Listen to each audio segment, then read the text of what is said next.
सुस्वागत पिलाने भलरे अछ आशा करी भलरे थिबो। एबे सारा विश्व रे कोरोना महामारी तार काय विस्तार करबार लगिछि। एही कोरोना महामारी आतंक रक्षा करने सरकार केतेक नियम जारी करछन्ती, सेगुड़िक आमे मानिबा। तुमे मानुछ तो? अच्छा कहलो सेगुड़िक कौन कौन? हाँ, जनगहलीपूर्ण स्थान को जीवा नहीं, घर बाहर मास्क पिंधि बाहर, बाहर आसिले घरे हाथ धोई हवा कौन साबुन किंबा हैंड वाश ये सब करुच जो पिला माने करुच बहुत भल पिला जो मैंने करूना से कर। अच्छा कहल विद्यालय को तुम मैंने कहीं आसत? हाँ, पाठ पढ़िया आम विद्यालय पाठ पढ़िया सहित नाच गीत ड्रॉइंग ये सब शिखी था। गोटे छोट पिला छोट से माँ को तार अनुकरण कर कथा कहवा चलवा शिखी थाए, परिवार मान व्यवहार संस्कार शिखी थाए, तापर विद्यालय को पढ़ाई आसी थाए। यहीपरि छोटू बड़ आम कि ना कि शिखी था। यही शिखा को मनीष धर्म मन कले जीवन में बहुत आगू जापर। यही शिखा को नहीं चल आम तुम षष्ठ श्रेणी साहित्य बहीर कौन शिखा विषयटी को पढ़ा। तुम बहीर 38 पृष्ठटी को खोल। कौन शिखा यार लेखक होती अध्यापक गोलक बिहारी धल। से 1921 मसीहा ढेंकानाल जिलार गंजेडीह ग्राम में जन्मग्रहण करते। से जड़े विशिष्ट भाषाकवि और भ्रमण कहानी लेखक भाव परिचित। से लेखक अमेरिका रे उच्च शिक्षा लाभ करते। सेठिकार अनुभूति को से अमेरिका अनुभूति पुस्तक रे वर्णना करछन्ती। आमर ए विषयटी कौन शिक्षा विषयटी से अमेरिका अनुभूति विषय नि अमेरिका अनुभूति व्यतीत केते गुडी अलग पुस्तक भी रही। सेगुड़िक है ओडिया केबे, पेट पवन, पाटीर कथा, गंगारू गोदावरी, लंडन चिठी, अमर मनीष, ध्वनि विज्ञान इत्यादि। लेखक ओडिया भाषा व्यतीत इंग्राजी और हिंदी भाषा केतेक पुस्तक रचना करछन्ती। लेखक जिते उच्च शिक्षा लाभ करने अमेरिका जाते सेठे से किछि दिन रही रहा समय से अनुभव करते जे अमेरिकावासी मैंने शारीरिक परिश्रमी। से मैंने कौन कार्य को छोट हो बड़ हो से कार्य को से निष्ठार सहित संपादन करते, किंतु आम एठारे कौन साधारण कार्य को करने कुंठाबोध प्रकाश कर। लेखक आहरी केते गुण देखी अमेरिकन मानकर जे से माने शारीरिक परिश्रमी सहित अन्यर प्रशंसा करते। लेखक कहते शारीरिक परिश्रम गुणटी को समस्ते शिखा उचित। सी शारीरिक परिश्रम कौन शिखा विषय माध्यम किसी सूचना चलो आम विषयटी को पढ़ा। ताहले पिला मुझे पढ़ी दूसरी पाने तुम्हें बहीटी को निजे पढ़ अनुच्छेद प्रथम अनुच्छेद को पढ़ और से नूतन शब्द को बाछी लिख। पढ़ दोष गुण तो समस्त अच्छी, किंतु आमर कथा दोष को छाड़ी गुण शिखा।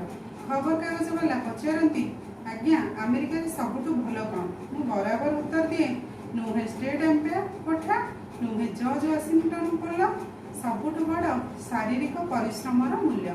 देखिले आश्चर्य लगे परिश्रम को सम्मान देखापे से जाति केमी शिखी। काम करने को कहीं लज्जित हुए। दिने प्रोफेसर मॉर्गन मते जड़े बंधु घर को नहीं जाइए। से बंधु जनक कलगेट विश्वविद्यालय इंग्राजी प्रोफेसर। गोटे अधा दियारी घर पाखे मोटर गाड़ी छिड़ा है।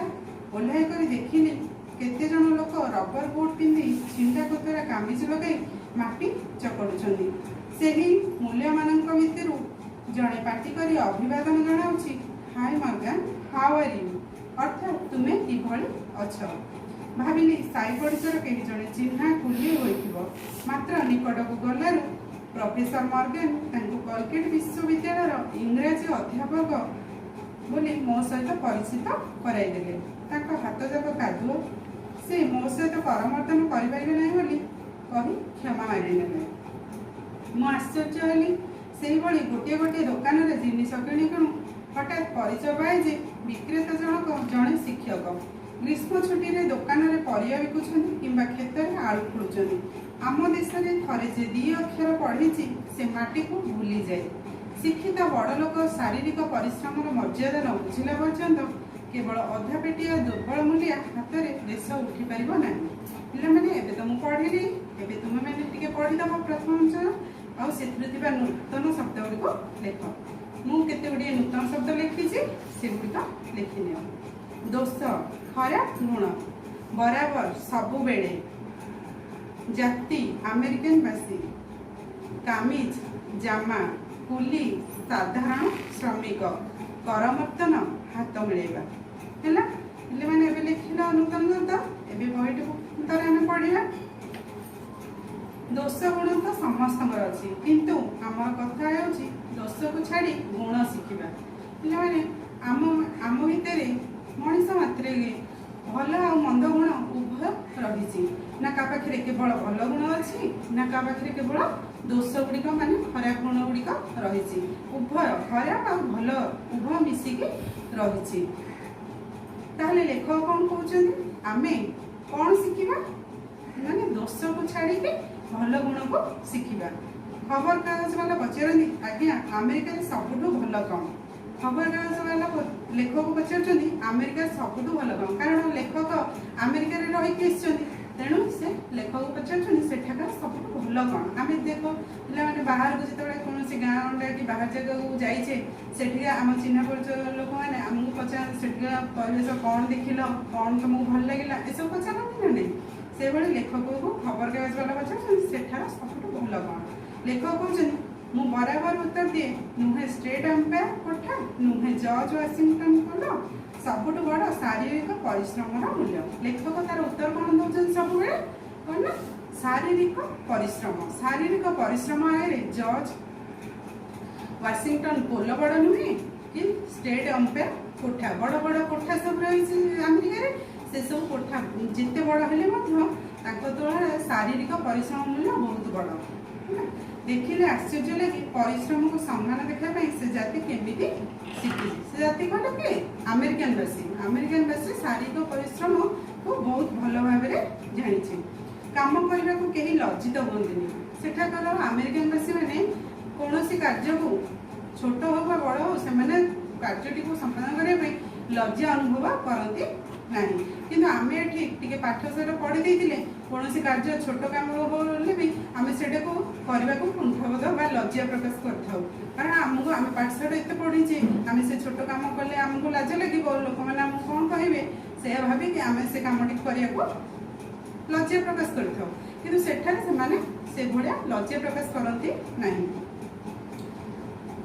दिने प्रोफेसर मॉर्गन मत जड़े बंधु घर को नहीं जाते से बंधु जनक कॉलेज विश्वविद्यालय इंग्राजी प्रोफेसर है ना गोटे अधा तैयारी घर पाखे मोटर गाड़ी छिड़ा ओह्ल कर देखिली केते जन लोक रबर बुट पिंधि छिंडा कोतरा कामिज लगे माटी चकड़ुं केते जन मिसे रबर बुट अच्छी रबर बुट माध्यम से पिंधिकी माटी चकड़ुं आ तो भल पोशाक पिंधिकी से माटी चकड़े अपरिष्कार मैला ड्रेस पिंधिकी से माटी चकड़ुं से ही मूल्य मान भर जड़े पार्टी कर अभिवादन जनाऊँगी हाय मॉर्गन हाउ आर यू अर्थात तुम्हें किभली अच्छ भाविली साई पड़िशा कई जड़े चिन्हा कुली होते लेखक कौन पेश पोषाक माटी चकड़ुं जेहेतु साधारण श्रमिक होते भाई मात्र निकट को गला प्रोफेसर मॉर्गन कॉलेज विश्वविद्यालय इंग्राजी अध्यापक बोली मो सहित परिचित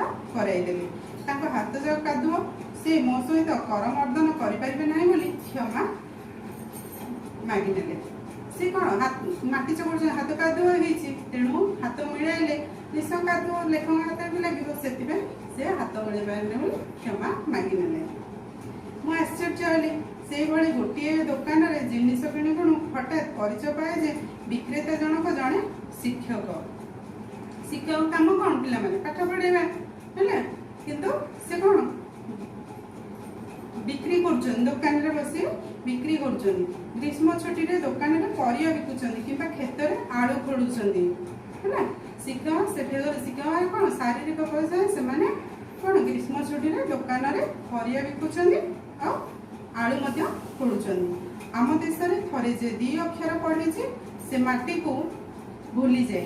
शिक्षित बड़ लोक शारीरिक परिश्रम मर्यादा न बुझला पर्यंत केवल अधपेटिया दुर्बल मूल्य हाथ में देश उठी पार नहीं। जो मैंने ओडिए खाइले ओडिए खाइबा पाऊना से हाथ में कौन देश उठी पार जे पर्यंत शिक्षित लोक मैंने शारीरिक परिश्रम कौन ता मूल्य न बुझी से पर्यंत देश आगू बढ़ पार नहीं। ताहले आम प्रथम अनुच्छेद पढ़ले एबे तुम मु दुईटी प्रश्न देछि तुम्हें ये प्रश्न दुईटी को करिवो है ना, करिके तुम सार मान पाखु पठेइबो। धन्यवाद।